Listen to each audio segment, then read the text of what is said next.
Mayambu khurumjari Delhi Police Constable ki Executive ki vacancy kaure SSC na lawba exam ni Delhi Police ki makhada laibani adu hariba exam si magi exam pattern vacancy na kayano aduga nupa gi vacancy female gi vacancy lon tungana khadoi aduga magi exam pattern kamain tawbi mark scheme kamain tawbi aduga kamain prepare tawkuni haibana singba salary na kamain tawbuno haibado ai ngasi video sida explanation tawjarakke adu mayam matam koina video si thagaludre irang namaram oraga internet facility fangdabagi damakta mayam video semba ngamjadre hojikti anoba thabak lap khudingmak mayamda matam chana video phanganjarage mayamna channel sibu support to biu subscribe to sumbiramu channel sibu aduga video sibu like tawraga thabak panjaba isin law singda yaunaba mayamna share to biu na mayam famda nixingjari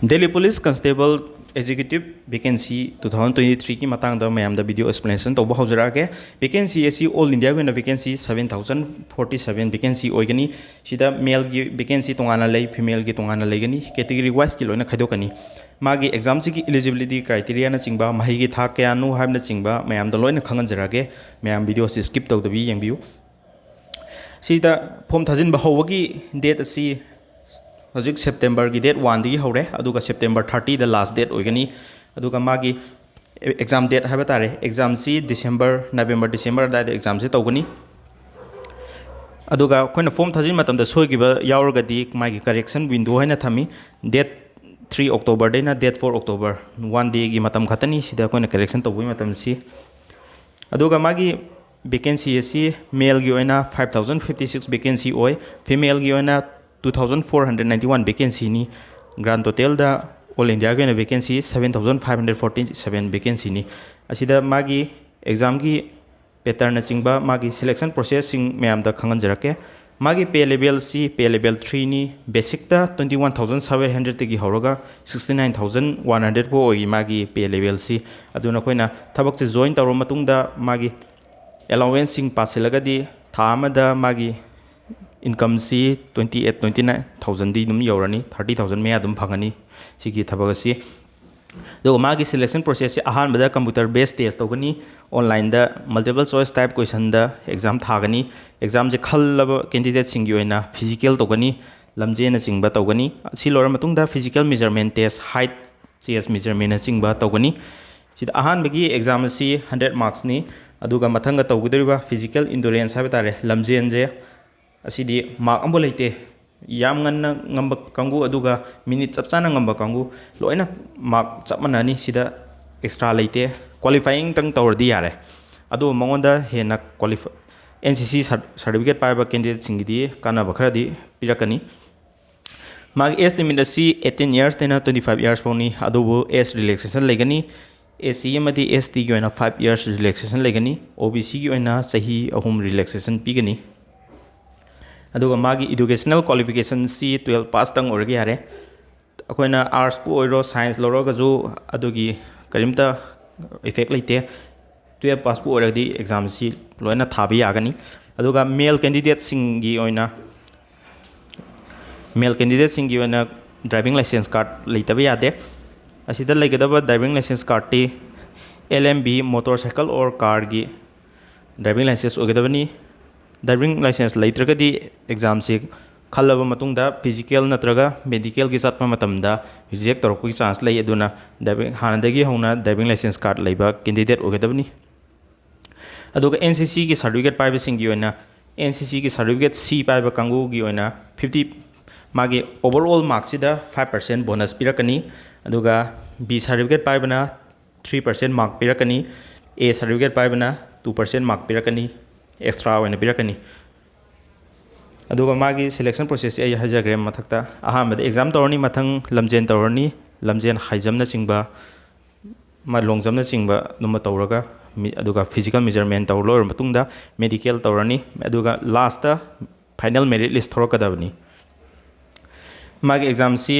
sorakna December ki first week November asigi aroiba tha singda tawgani aduga magi job vacancy Delhi Police ne na Delhi dum ta ga da thabak ni si gi thabak si ꯑꯗꯣ ꯃꯥꯒꯤ exam ꯄꯦꯇꯔꯟꯁꯤ ꯑꯍꯥꯟꯕꯗ reasoning ꯂꯩꯔꯦ, GK ꯂꯩꯔꯦ, ꯃꯦꯠꯁ ꯂꯩꯔꯦ, ꯑꯗꯨꯒ basic computer ꯅꯣꯂꯦꯖꯀꯅꯤ. ꯔꯤꯖꯅꯤꯡꯁꯤꯗ ꯀꯣꯏꯁꯟ 25 ꯍꯪꯒꯅꯤ, ꯃꯥꯔꯛꯁꯨ 25, ꯀꯣꯏꯁꯟ ꯑꯃꯃꯝꯗ mark ꯑꯃꯃꯝ ꯄꯤꯒꯅꯤ. GKꯒꯤ ꯀꯣꯏꯁꯟ 50 ꯍꯪꯒꯅꯤ, ꯃꯥꯔꯛꯁꯨ 50ꯅꯤ. ꯑꯗꯨꯒ ꯃꯦꯠꯁꯀꯤ ꯅ꯭ꯌꯨꯃꯦꯔꯤꯀꯦꯜ ꯑꯦꯕꯤꯂꯤꯇꯤꯒꯤ ꯀꯣꯏꯁꯟ 50ꯅꯤ, ꯃꯥꯔꯛꯁꯨ 50 ꯑꯣꯏꯒꯅꯤ. ꯑꯗꯨꯒ ꯕꯦꯁꯤꯛ ꯀꯝꯄ꯭ꯌꯨꯇꯔ ꯅꯣꯂꯦꯖ ꯍꯥꯏꯕ ꯇꯥꯔꯦ, ꯃꯥꯒꯤ ꯀꯝꯄ꯭ꯌꯨꯇꯔꯒꯤ WWWꯒꯤ ꯐꯨꯜ ꯐꯣꯝꯅꯒꯨꯝꯕ, ꯑꯗꯨꯒ ꯀꯝꯄ꯭ꯌꯨꯇꯔꯒꯤ ꯀꯤꯒꯤ ꯁꯣꯔꯠ ꯀꯤꯒꯨꯝꯕ, ꯑꯗꯨꯝꯕꯒꯤ ꯐꯟꯗꯥꯃꯦꯟꯇꯦꯜ ꯑꯣꯏꯕ ꯕꯦꯁꯤꯛ ꯀꯝꯄ꯭ꯌꯨꯇꯔ ꯅꯣꯂꯦꯖ ꯉꯥꯛꯇꯅꯤ ꯍꯪꯗꯣꯏꯁꯤ. ꯁꯤꯗ ꯀꯝꯄ꯭ꯌꯨꯇꯔꯒꯤ ꯀꯣꯏꯁꯟ 10 ꯍꯪꯒꯅꯤ, ꯃꯥꯔꯛꯁꯨ 10ꯅꯤ. ꯑꯁꯤꯗ ꯃꯥꯒꯤ ꯁꯦꯛꯁꯟꯁꯤꯡꯁꯤꯒꯤ ꯁꯕꯖꯦꯛꯀꯤ ꯄꯥꯁ ꯃꯥꯔꯛ ꯍꯥꯏꯕ ꯂꯩꯇꯦ, ꯑꯣꯚꯔꯑꯣꯜ ꯃꯥꯔꯛ ꯀꯥꯎꯟ ꯇꯧꯗꯣꯏꯅꯤ. 100 ꯀꯣꯏꯁꯟꯅꯤ, 100 ꯃꯥꯔꯛꯅꯤ, ꯑꯗꯨꯕꯨ ꯃꯇꯝꯗꯤ 90 ꯃꯤꯅꯤꯠꯁꯇꯪꯅꯤ. ꯑꯗꯣ ꯃꯥꯅ ꯑꯦꯛꯖꯥꯝꯁꯤ ꯀꯃꯥꯏꯅ ꯄ꯭ꯔꯤꯄꯦꯌꯔ ꯇꯧꯒꯅꯤ ꯍꯥꯏꯕ ꯇꯥꯔꯗꯤ, ꯑꯍꯥꯟꯕꯗ ꯂꯥꯏꯔꯤꯛꯁꯤꯡꯗꯒꯤ SSCꯒꯤ ꯂꯥꯏꯔꯤꯛꯁꯤꯡ ꯄꯥꯔꯒ ꯄ꯭ꯔꯤꯄꯦꯌꯔ ꯇꯧꯕ ꯌꯥꯏ. ꯑꯅꯤꯁꯨꯕꯗ ꯄ꯭ꯔꯤꯄꯦꯌꯔ ꯇꯧꯕꯁꯤ ꯑꯣꯖꯥ ꯌꯥꯝꯅ ꯐꯥꯎꯔꯕ, ꯏꯟꯗꯤꯌꯥꯒꯤ ꯑꯣꯏꯅ ꯌꯥꯝꯅ ꯐꯥꯎꯔꯕ ꯑꯣꯖꯥꯁꯤꯡꯒꯤ ꯚꯤꯗꯤꯑꯣꯁꯤꯡ ꯌꯦꯡꯉꯒ, ꯂꯦꯛꯆꯔꯁꯤꯡ ꯌꯦꯡꯉꯒ ꯄ꯭ꯔꯤꯄꯦꯌꯔ ꯇꯧꯕ ꯌꯥꯏ. ꯑꯗꯨꯒ ꯑꯩꯈꯣꯏꯅ SSCꯒꯤ ꯑꯦꯛꯖꯥꯝꯁꯤꯗꯤ ꯃꯔꯨꯑꯣꯏꯅ ꯄ꯭ꯔꯤꯚꯤꯌꯁ ꯏꯌꯔ ꯀꯣꯏꯁꯟꯁꯤꯡ ꯂꯣꯏꯅ ꯐꯣꯂꯣ ꯇꯧꯕꯅꯤ. ꯑꯗꯨꯅ ꯄ꯭ꯔꯤꯚꯤꯌꯁ ꯏꯌꯔ ꯀꯣꯏꯁꯟꯁꯤꯡ ꯄꯥꯔꯒ ꯍꯣꯠꯂꯒ ꯄ꯭ꯔꯤꯄꯦꯌꯔ ꯇꯧꯕ ꯌꯥꯒꯅꯤ. ꯑꯗꯨꯒ ꯑꯔꯣꯏꯕꯗꯅ ꯇꯦꯁ ꯁꯤꯔꯤꯁꯁꯦ ꯑꯗꯨꯝ ꯊꯥꯒꯗꯕꯅꯤ. ꯇꯦꯁ ꯁꯤꯔꯤꯁ ꯊꯥꯕ ꯃꯇꯝꯗ ꯑꯩꯈꯣꯏꯅ ꯆꯦꯞꯇꯔ ꯑꯃ ꯄꯥꯔꯦ, ꯄꯥꯔꯤꯕ ꯆꯦꯞꯇꯔꯗꯨꯒꯤ ꯇꯦꯁ ꯊꯥꯕꯤꯒꯗꯕꯅꯤ. ꯂꯣꯏꯔꯒ ꯁꯕꯖꯦꯛ ꯋꯥꯏꯁ, ꯁꯦꯛꯁꯟ ꯋꯥꯏꯁꯀꯤ ꯇꯦꯁ ꯊꯥꯒꯗꯕꯅꯤ. ꯑꯗꯨꯒ ꯂꯥꯁꯇ ꯃꯣꯛ ꯇꯦꯁ ꯊꯥꯒꯗꯕꯅꯤ. ꯁꯤꯒꯤ ꯐꯦꯁꯤꯂꯤꯇꯤꯁ, ꯇꯦꯁ ꯁꯤꯔꯤꯁ ꯊꯥꯕꯒꯤ ꯐꯦꯁꯤꯂꯤꯇꯤꯁꯁꯤꯡꯁꯦ ꯂꯣꯏꯅ ꯇꯦꯛꯁꯕꯨꯛ ꯑꯦꯞꯇꯒꯤ ꯂꯣꯏꯅ ꯐꯪꯕꯅꯤ. ꯑꯗꯨꯒ ꯃꯥꯒꯤ ꯐꯤꯖꯤꯀꯦꯜ ꯏꯟꯗꯨꯔꯦꯟꯁ ꯍꯥꯏꯕ ꯇꯥꯔꯦ, ꯃꯥꯒꯤ ꯂꯝꯖꯦꯜꯅꯆꯤꯡꯕ, ꯍꯥꯏ ꯖꯝ, ꯂꯣꯡ ꯖꯝꯅꯆꯤꯡꯕꯒꯤ ꯌꯦꯡꯃꯤꯟꯅꯁꯤ ꯃꯌꯥꯝ. ꯑꯞ ꯇꯨ 30 ꯏꯌꯔꯁꯀꯤ ꯑꯣꯏꯅ 1600 ꯃꯤꯇꯔ ꯔꯦꯁꯁꯤ ꯃꯦꯜꯒꯤ ꯑꯣꯏꯅ 6 ꯃꯤꯅꯤꯠꯅꯤ, 30 to 40 ꯏꯌꯔꯁꯀꯤꯅ 7 ꯃꯤꯅꯤꯠꯁꯅꯤ, 40 ꯏꯌꯔꯁ ꯑꯕꯞꯀꯤꯅ 8 ꯃꯤꯅꯤꯠꯁ ꯑꯣꯏ. ꯑꯗꯨꯒ ꯂꯣꯡ ꯖꯝꯁꯤ 30 ꯏꯌꯔꯁꯀꯤꯅ 14 ꯐꯤꯠ ꯉꯝꯒꯗꯕꯅꯤ, 30 to 40 ꯏꯌꯔꯁꯅ 13 ꯐꯤꯠꯅꯤ, ꯑꯕꯞ 40 ꯏꯌꯔꯁꯅ 12 ꯐꯤꯠ ꯑꯣꯏꯒꯅꯤ. ꯍꯥꯏ ꯖꯝꯁꯤꯅ 3.9, 3.6, 3.3 ꯁꯨꯃꯥꯏꯅ ꯂꯩꯔꯦ. ꯐꯤꯃꯦꯜꯒꯤꯅ 1.6 ꯀꯤꯂꯣꯃꯤꯇꯔꯁꯤ ꯑꯞ ꯇꯨ 30 ꯏꯌꯔꯁꯀꯤꯅ 8 ꯃꯤꯅꯤꯠꯁꯇ ꯉꯝꯒꯗꯕꯅꯤ, 30 to 40 ꯏꯌꯔꯁꯅ 9 ꯃꯤꯅꯤꯠꯁꯇ, ꯑꯗꯨꯒ 40 ꯏꯌꯔꯁ ꯑꯕꯞꯅ 10 ꯃꯤꯅꯤꯠꯁꯇ ꯉꯝꯒꯗꯕꯅꯤ. ꯂꯣꯡ ꯖꯝꯅ 10 ꯐꯤꯠ, 9 ꯐꯤꯠ, 8 ꯐꯤꯠ ꯁꯨꯃꯥꯏꯅ ꯂꯩꯔꯦ. ꯑꯗꯨꯒ ꯍꯥꯏ ꯖꯝ ꯑꯃꯗꯤ ꯂꯣꯡ ꯖꯝꯒꯤ ꯃꯥꯒꯤ ꯆꯥꯟꯁ ꯑꯍꯨꯝ ꯂꯣꯏꯅ ꯄꯤꯒꯅꯤ. ꯑꯍꯨꯝꯁꯤ ꯃꯅꯨꯡꯗ ꯃꯣꯏꯒꯤ ꯀ꯭ꯔꯥꯏꯇꯦꯔꯤꯌꯥꯁꯤ ꯉꯝꯒꯗꯕꯅꯤ.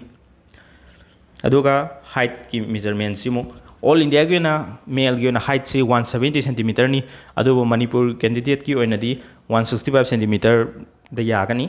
ꯑꯗꯨꯒ ꯃꯦꯜꯁꯤꯡꯒꯤ ꯑꯣꯏꯅ ꯆꯦꯁꯀꯤꯁꯦ 81 to 85ꯅꯤ, ꯃꯤꯅꯤꯃꯝꯗ 4 ꯁꯦꯟꯇꯤꯃꯤꯇꯔ ꯑꯦꯛꯁꯄꯥꯟ ꯇꯧꯕ ꯉꯝꯒꯗꯕꯅꯤ.